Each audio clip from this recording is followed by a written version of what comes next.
এমন কোনো টোটকা আছে যা আপনার কোলে ফুটফুটে চাঁদের মতো একটি শিশু দান করতে পারে এবং শিশুটি হবে ধবধবে ফর্সা? একটি ফুটফুটে ফর্সা শিশু অনেক বাবা মায়েরই ইচ্ছা হতে পারে বা স্বপ্ন থাকতে পারে, কিন্তু বাবার গায়ের বর্ণ কিংবা মায়ের গায়ের বর্ণ অথবা পরিবারের কারো গায়ের বর্ণ যদি একটু ময়লা বা অনুজ্জ্বল হয়ে থাকে, সেক্ষেত্রে বাচ্চার গায়ের বর্ণ কিছুটা অনুজ্জ্বল হতে পারে। যদিও সবসময় প্রাধান্য দেওয়া উচিত বাচ্চা কতটুকু সুস্থ তার ওপরে, বাচ্চার সুস্বাস্থ্যের ওপরে কোনো কিছুই নয়। তবে এমন কিছু খাবার আছে যে খাবারগুলো গর্ভের ভেতরেই বাচ্চাকে ফর্সা করতে পারে। তাই আপনি যদি ফুটফুটে ও টুকটুকে শিশু চেয়ে থাকেন, তবে জেনে নিন কোন খাবারগুলো আপনার গর্ভের মধ্যে বাচ্চাকে ফর্সা করতে সাহায্য করবে। আমরা সবসময় দেখে থাকি বাচ্চার গায়ের বর্ণ বাবা কিংবা মায়ের যে কোনো একজনের হয়ে থাকে, কিছু কিছু ক্ষেত্রে দাদা দাদি কিংবা নানা নানির মতো হতে পারে।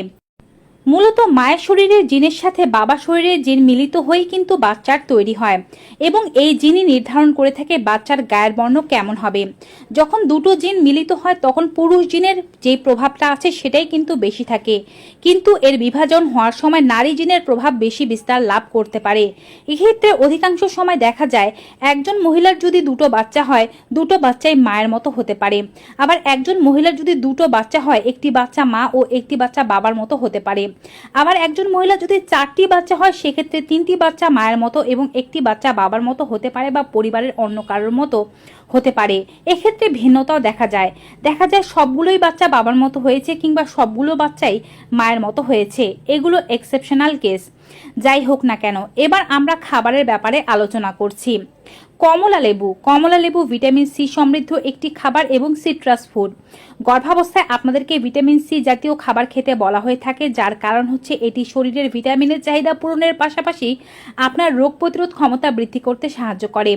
যারা নিয়মিত ভিটামিন সি জাতীয় খাবার খায় তাদের গায়ের বর্ণ কিন্তু অন্যদের চেয়ে বেশি পরিমাণে উজ্জ্বল হয়।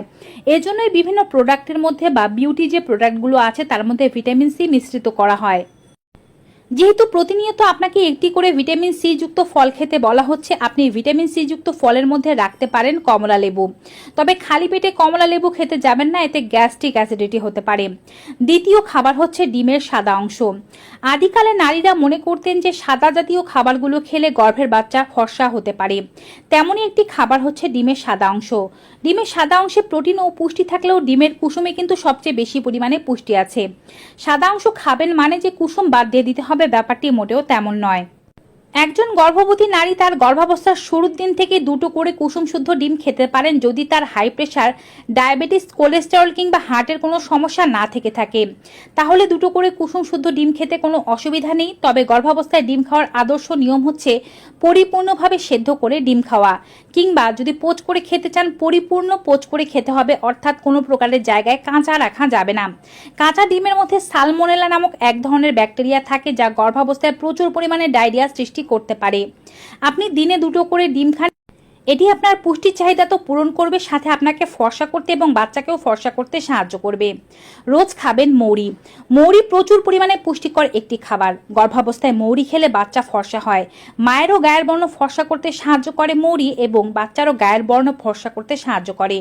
মৌরির মধ্যে রয়েছে অ্যাসেনশিয়াল অয়েল, যা গায়ের বর্ণ বা মেলানিনের পরিমাণ বেড়ে গেলে তা কম করতে সাহায্য করে।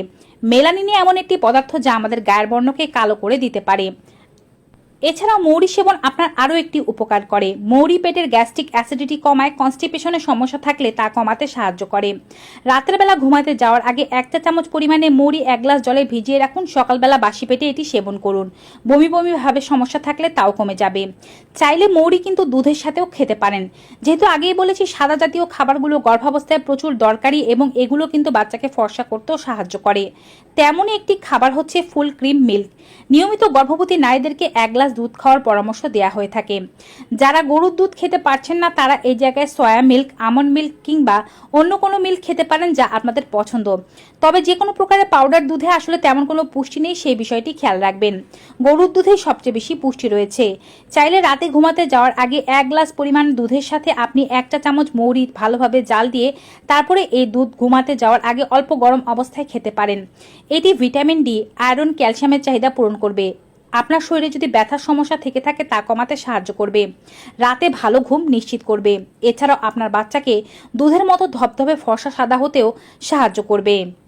দুধের পরে যে খাবারটির কথা বলছি সেটি হচ্ছে নারকেল। আমরা অনেকে নারকেল খেতে পছন্দ করি, আর নারকেলও সাদা জাতীয় খাবার। মনে করা হয় গর্ভবতী মা যদি নারকেল খায় তবে গর্ভের বাচ্চার বর্ণ নারকেলের মতোই সাদা ফুটফুটে সুন্দর হবে। তবে অতিরিক্ত নারকেল খেতে যাবেন না, বেশি নারকেল খেলে কিন্তু অনেকেরই পেট খারাপের সমস্যা হয়। অনেকের আবার কাঁচা নারকেল খেলেও পেট খারাপের সমস্যা হয়। এজন্য আপনারা যেটি করতে পারেন, অল্প চিনি বা গুড় দিয়ে নারকেলের নাড়ু বানিয়ে রাখতে পারেন, কিংবা নারকেলের চিরা খেতে পারেন। যদি সরাসরি নারকেল খেতে চান, এক টুকরোর বেশি খাবেন না। বেশি পরিমাণে নারকেল খাওয়া আসলে গর্ভাবস্থায় নিরাপদ বলে মনে করা হয় না। এছাড়াও আপনারা চাইলে নারকেলের জল বা ডাবের জল পান করতে পারেন, এটি গর্ভাবস্থায় উপকারী। খেতে পারেন হলুদ দুধ কিংবা খেতে পারেন জাফরান দুধ, দুটোই গর্ভাবস্থায় খুবই উপকারী। বিভিন্ন পেজ রয়েছে যেখানে অথেন্টিক জাফরান বিক্রয় করা হয়। অথেন্টিক জাফরান কিনে রাখুন এবং রাতে ঘুমাতে যাওয়ার আগে 1 গ্লাস গরম দুধের মধ্যে 2 থেকে 3টে জাফরান ছেড়ে দিন, একটু গুলে নিন, তারপরে এটিকে খান। এটি শুধুমাত্র বাচ্চার রূপ বাড়াবে না, আপনাকেও সুন্দর হতে সাহায্য করবে এবং আপনার শরীরের বিভিন্ন রোগগুলোকে দূর করবে। জাফরান দেওয়া সম্ভব না হলে 1 চিমটি পরিমাণে হলুদ গুঁড়ো দিতে পারেন। হলুদের মধ্যে কারকিউমিন আছে, এটিও ফর্সা হতে সাহায্য করে। টমেটোতে যেমন পরিমাণে ভিটামিন সি রয়েছে তেমনই রয়েছে লাইকোপেন। শীতকালীন সবজি এটি, তাই সবসময় নাও পেতে পারেন, তবে যখন পাবেন তখন অবশ্যই খাওয়ার চেষ্টা করবেন। গর্ভাবস্থায় একজন নারী প্রত্যেকদিন 1 থেকে 2টি টমেটো খেতে পারেন, তবে অবশ্যই মাথায় রাখতে হবে টমেটো যেহেতু কাঁচা খাচ্ছেন, টমেটো ভালোভাবে ধুয়ে নেবেন। প্রয়োজনে জল অল্প করে গরম করে তারপরে তার মধ্যে নুন দিয়ে টমেটো ভিজিয়ে রেখে তারপরে খাবেন। বাজার থেকে কেনা টমেটো হলে যেদিন এই টমেটো কেনা হচ্ছে সেদিনই না খেয়ে 2 থেকে 3 দিন বাইরে ফেলে রেখে তারপরে খাওয়া উচিত, কারণ এই টমেটোর গায়ে প্রচুর পরিমাণে কেমিক্যাল থাকতে পারে বা বিষাক্ত পদার্থ থাকতে পারে। কেউ যদি চেরি ফল সংগ্রহ করতে পারেন তবে চেরি ফলও খাওয়ার চেষ্টা করতে পারেন, কারণ চেরি এমন একটি ফল যা গর্ভাবস্থায় বিভিন্ন পুষ্টি উপকারিতা প্রদানের পাশাপাশি গর্ভের বাচ্চার গায়ের বর্ণ উজ্জ্বল হতে প্রচুর পরিমাণে সাহায্য করে থাকে। কিন্তু যেহেতু আমাদের দেশে চেরি ফল তেমন একটা অ্যাভেলেবেল নয়, তাই চেরি ফল হয়তো মায়েরা খেতে পারবেন না। যাদের দেশে অ্যাভেলেবেল আছে তারা কিন্তু চেরি, বেরি এই জাতীয় ফলগুলো খেতে পারেন। এই খাবারগুলো শুধু বাচ্চাকে ফর্সা করতেই সাহায্য করে এমনটা মনে করবেন না, এগুলো কিন্তু প্রচুর পুষ্টিকর খাবারও, যা আপনার শরীরের বিভিন্ন ধরনের পুষ্টির চাহিদা পূরণ করবে এবং বাচ্চাকে হেলদি ওয়েটে আসতে সাহায্য করবে। ভিউয়ার্স, গর্ভের বাচ্চা ফর্সা করা সম্পর্কিত আজকের এই ভিডিওটি পেয়ে আপনাদের কাছে কেমন লেগেছে কমেন্ট বক্সে অবশ্যই জানাবেন। ভিডিওটি ভালো ও উপকারী মনে হয়ে থাকলে বেশি বেশি সকলের সাথে শেয়ার করে দেবেন। সবাই ভালো থাকবেন, সুস্থ থাকবেন। দেখা হবে আবার নতুন একটি ভিডিওতে নতুন কিছু উপকারী তথ্য নিয়ে। Till then, goodbye.